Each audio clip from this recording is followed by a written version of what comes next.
வணக்கம். யோசிச்சு பாருங்க, ஒரு நவீன ஏஐ கருவி நம்மளோட ரொம்ப ரொம்ப பழமையான ஒரு கற்றல் முறைக்கு புதுசா உசுறு கொடுத்தா எப்படி இருக்கும்? ஆமா, இன்னைக்கு நாம அத பத்தி தான் பார்க்க போறோம். நம்ம வள்ளுவர் 2000 வருஷத்துக்கு முன்னாடியே சொன்ன இந்த ஒரு வரி எவ்ளோ ஆழமான ஒரு விஷயத்த சொல்லுது பாருங்க. அதாவது, நாமளே படிக்கலனாலும் பரவாயில்ல, ஆனா காதால கேட்கணும், கேட்டு தெரிஞ்சுக்கணும்னு சொல்றாரு. நம்ம முன்னோர்கள் இததான் கேள்வி ஞானம்னு சொன்னாங்க. ஒரு காலத்துல புத்தகங்கள வாசிக்கிறத விட பெரிய அறிஞர்கள் சொல்றத காதால கேட்டு கத்துக்கிறது தான் ரொம்ப உயர்ந்ததா பார்த்தாங்க. சரி, இந்த பழைய ஞானத்துக்கும் இப்ப இருக்கிற டெக்னாலஜிக்கும் என்ன சம்பந்தம்னு கேக்குறீங்களா? வாங்க பார்க்கலாம். முதல்ல நம்ம பண்டைய கேக்கும் ஞானத்தை பத்தி பார்த்துட்டு, அப்புறம் இந்த ஒலி பார்வைனா என்ன, அதை எப்படி தமிழ்ல உருவாக்கலாம், அதுல என்னென்ன விஷயங்களை நாம கவனிக்கணும், அப்புறம் வீடியோ பார்வை பத்தி ஒரு சின்ன அறிமுகம், கடைசியா உங்க கற்றல்ல இதை எப்படி ஒரு அடுத்த கட்டத்துக்கு எடுத்துட்டு போலான்னு வரிசையா பார்க்கலாம். ஓகே, இப்ப நாம அந்த பழங்காலத்திலிருந்து நேரா இந்த நொடிக்கு வருவோம். இன்னைக்கு இருக்கிற மாணவர்கள், ஆய்வாளர்கள் எல்லாருமே ஒரு பெரிய பிரச்சனையை சந்திச்சிட்டு இருக்காங்க. நம்ம முன்னாடி படிக்க வேண்டிய விஷயங்கள் ஒரு மலை மாதிரி குவிஞ்சு கிடக்கு. ஆனா அதுக்கு இருக்கிற நேரமோ ரொம்ப ரொம்ப கம்மி. இவ்ளோ ரிசர்ச் பேப்பர்ஸ், இவ்ளோ புத்தகங்கள், இதையெல்லாம் எப்படி முழுசா படிச்சு மண்டக்குள்ள ஏத்துறது? இதுதான் இன்னைக்கு இருக்கிற ஒரு பெரிய சங்கடம். இந்த பிரச்சனைக்கு ஒரு அருமையான தீர்வா வர்றதுதான் நோட்புக் எல்எம்மோட ஆடியோ ஓவர்வியூ, அதாவது ஒலிப்பார்வைங்கிற இந்த அம்சம். இத நம்ம காலத்தோட ஒரு நவீன செவிக்குணவுன்னே சொல்லலாம். இப்ப பாருங்களேன், வழக்கமா நம்ம ஒரு விஷயத்த படிக்கும்போது நம்ம கண்ணும் மனசும் முழுக்க அதுல தான் இருக்கணும். ஆனா இந்த ஒலி பார்வை மூலமா நம்ம டிராவல் பண்ணும்போது, இல்ல ஜிம்ல ஒர்க் அவுட் பண்ணும்போது, ஏன் வேற ஏதாவது வேலை செஞ்சுக்கிட்டு இருக்கும்போது கூட விஷயங்களை கேட்டு கத்துக்க முடியும். இது எவ்ளோ பெரிய ஒரு வசதி இல்லையா? அப்போ இந்த ஒலி பார்வை அப்படின்னா என்ன? ரொம்ப சிம்பிளா சொல்லணும்னா, நீங்க கொடுக்கிற டாக்குமெண்ட்ஸ அது ஒரு சுவாரஸ்யமான பாட்காஸ்ட் மாதிரி மாத்திடும். 2 ஏஐ தொகுப்பாளர்கள் உட்கார்ந்து நீங்க கொடுத்த மெட்டீரியல்ல இருக்கிற முக்கியமான பாயிண்ட்ஸ பத்தி டிஸ்கஸ் பண்ணுவாங்க. ஒருத்தர் கேள்வி கேட்க, இன்னொருத்தர் பதில் சொல்ல, இப்படி போகும். அப்போ பெரிய பெரிய கட்டுரைகளை படிக்கிறத விட இந்த மாதிரி ஒரு உரையாடலை கேட்கறது, கத்துக்கிறதுக்கே ரொம்ப ஈஸியா இருக்கும்ல?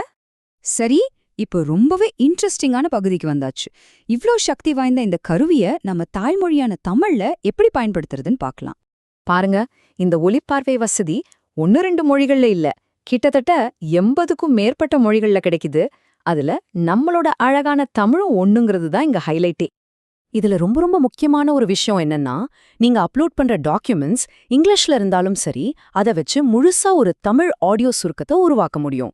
இங்கிலீஷ் ரீசர்ச் பேப்பர்ஸை படிக்கிற தமிழ் ஆய்வாளர்களுக்கு இது ஒரு பெரிய வரம்னே சொல்லலாம்.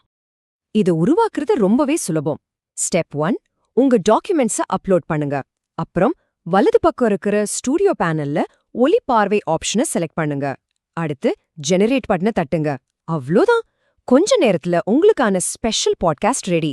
அதை நீங்க அப்பவே கேட்கலாம், இல்லனா டவுன்லோட் பண்ணி அப்புறமா கூட கேட்டுக்கலாம். இந்த டூல் ரொம்ப யூஸ்ஃபுல்லா இருந்தாலும், ஒரு ஆய்வாளரா நாம சில விஷயங்களை கண்டிப்பா மனசுல வச்சுக்கணும். ஏன்னா எல்லாத்தையும் அப்படியே நம்பிட முடியாது இல்லையா? இந்த கேள்வி ரொம்ப முக்கியம். ஒரு அகடமிக் ரிசர்ச்க்கு இந்த ஒலி பார்வை ஒரு முழுமையான மாற்று கருவியா? பதில் இல்லை. ஏன் அப்படி சொல்றேன்னு விளக்குறேன். இதுல சில குறைகளும் இருக்கு. சில சமயம் அந்த ஏஐ நாம கொடுத்த டாக்குமெண்ட்ல இல்லாத ஒரு விஷயத்த சொல்லிடலாம், இல்ல முக்கியமான விஷயத்த விட்டுடலாம். டெக்னிக்கல் வார்த்தைகளை தமிழ்ல மொழிபெயர்க்கும் போது சில தப்புகள் நடக்கலாம்.